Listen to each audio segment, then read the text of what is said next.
আম্মা জান জিজ্ঞাসা করছিলেন, ইয়া রাসূলুল্লাহ, কিয়ামতের দিন কিরকম হবে, আমরা কিভাবে আসবে?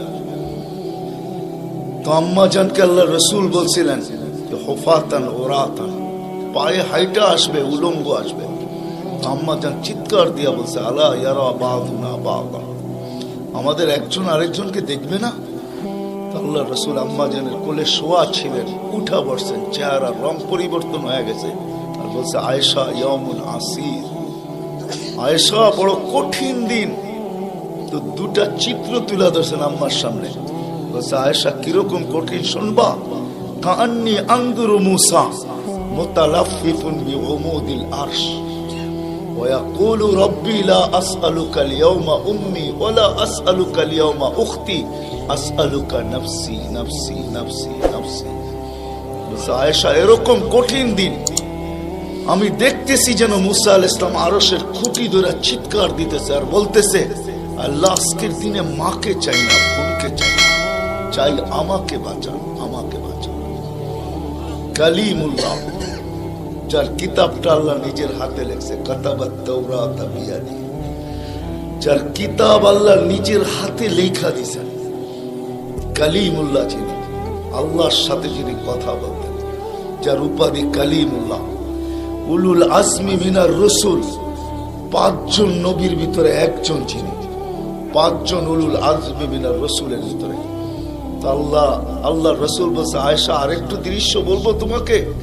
তো বলছে, ইয়া রাসূলুল্লাহ বলেন।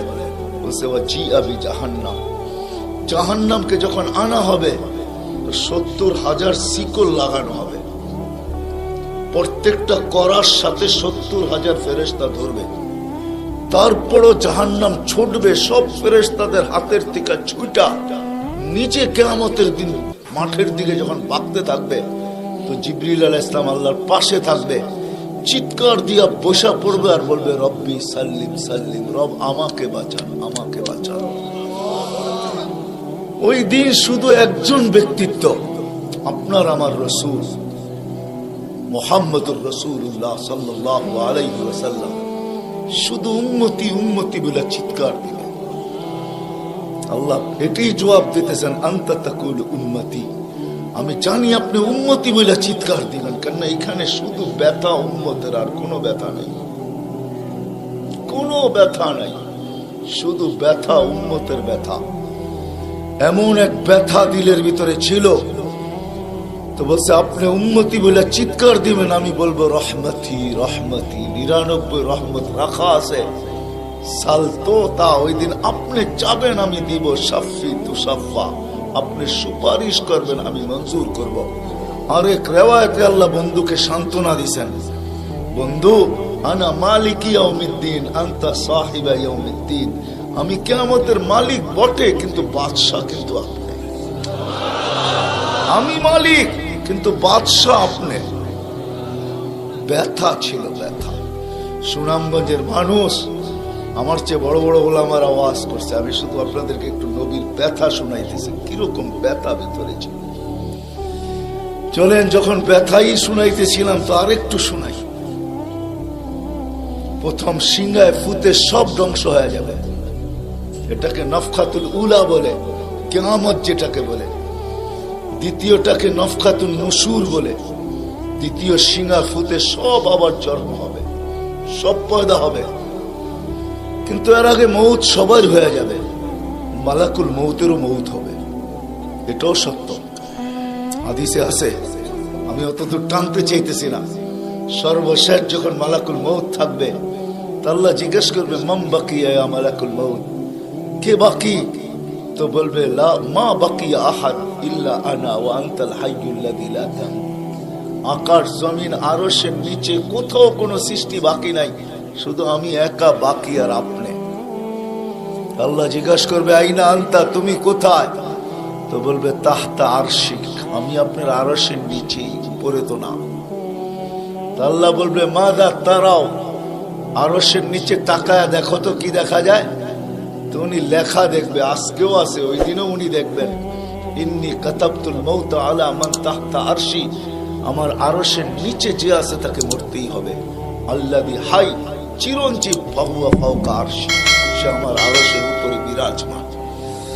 তো তো বলবে আল্লাহ এই লেখা আছে এখানে, তা আল্লাহ বলবে ফাতামুত আনতা, এবার তোমার পালা। ফাইন্নাকা তাহতা আরশি, তুমি আমার আরশের নিচে। ওয়া ইন্নী কাতাবতুল মাউত আলা মান তাহতা আরশি, আর আমার আরশের নিচে যে আছে তাকে মরতেই হবে। সায়ুলকি আলাইহি সাকারাতাল মাউত, আল্লাহ ওনার উপরে মৃত্যুর যাতনা ঢালবেন। আজকে যদিও উনি মৃত্যু সম্বন্ধে কিঞ্চিত ধারণাও রাখেন না, আমার বিশ্বাস উনি মৌত কি জিনিস জানেন না, এটাই তো সত্য। কি যাতনা বিষে বুঝিবে সে কিসে, কবু আসি বিষে ডংসিনি জানে।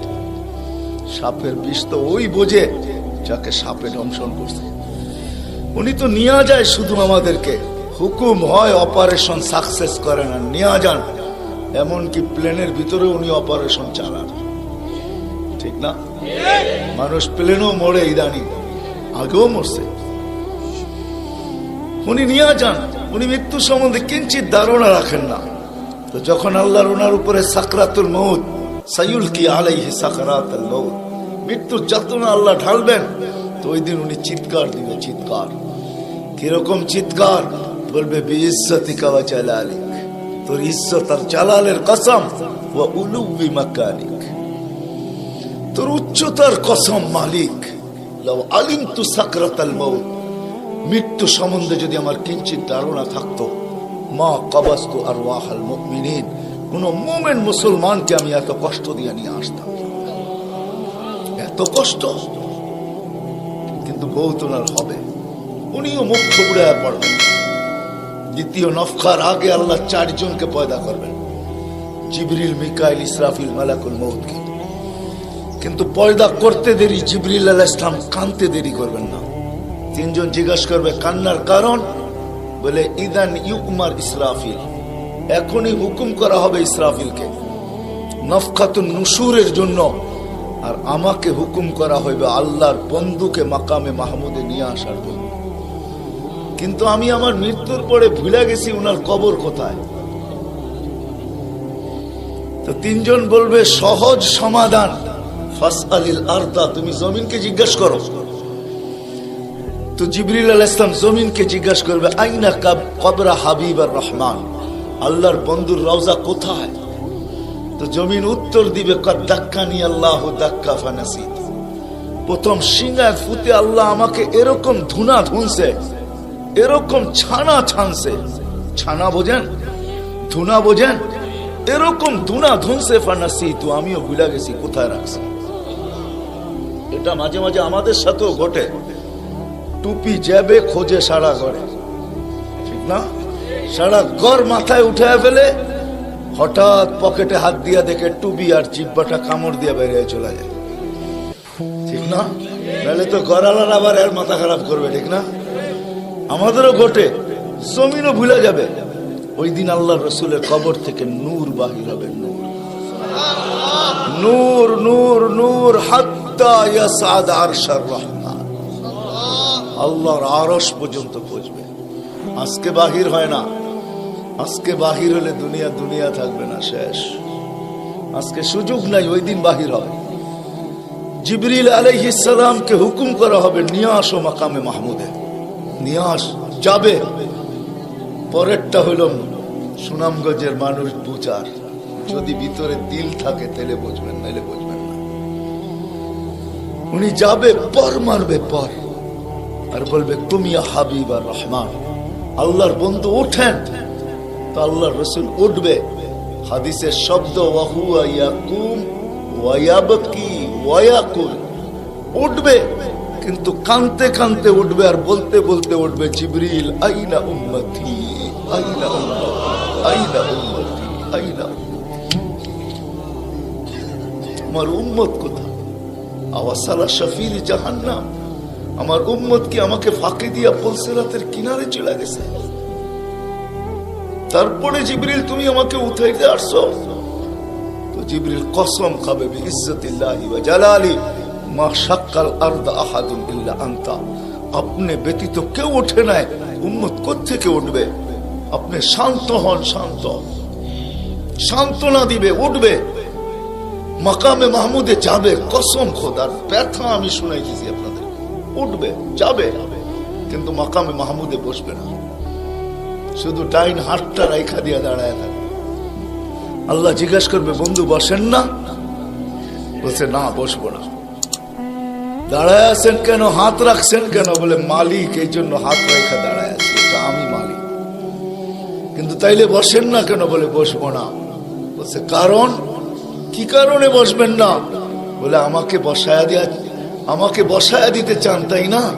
আমি যদি বসি তো আমার উম্মতের জন্য ছোট রেখে ভাগ রেখে কাঁদ রেখে কে হাউজে কাউসারে যাবে, কে উম্মতের ঠোঁটে লাগায়া পেলা পান করায়া দিবে, পানি পান করায়া দিবে, কে মিজানের পাশে দৌড়াবে।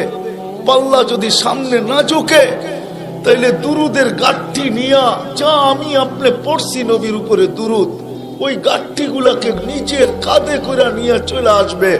প্রত্যেকের নামেরটা ইমাম কর্তুবী রহমতুল্লাহ আলাইহি লেখছেন, কিতাব মোতালা করেন, ওই গাঠি নিয়ে আসবে, নিজে উঠায়া নিয়ে আসবে, উঠায়া। এই জন্যই বলছে আমার উপরে দুরুদ বেশি বেশি পড়ো। ডেলি পড়ো না তো জুমার দিন পড়ো, আকসিরু আলাইহিস সালাহ ইয়াউমাল জুমআ, জুমার দিন বেশি বেশি আমার উপরে দুরুদ পড়ো। তোমাদের দুরুদ গাঠটির ভিতরে রাখা থাকবে। গাঠটি কিয়ামতের দিন যদি পাল্লা না ঝুঁকে তো আমি পিঠে করে উঠায়া পাল্লায় দিয়া ঝুঁকায়া দিব, ঝুঁকায়া। আবার মিজানের পাল্লায় পুলসিরাতের ওইখানে দৌড়াবে।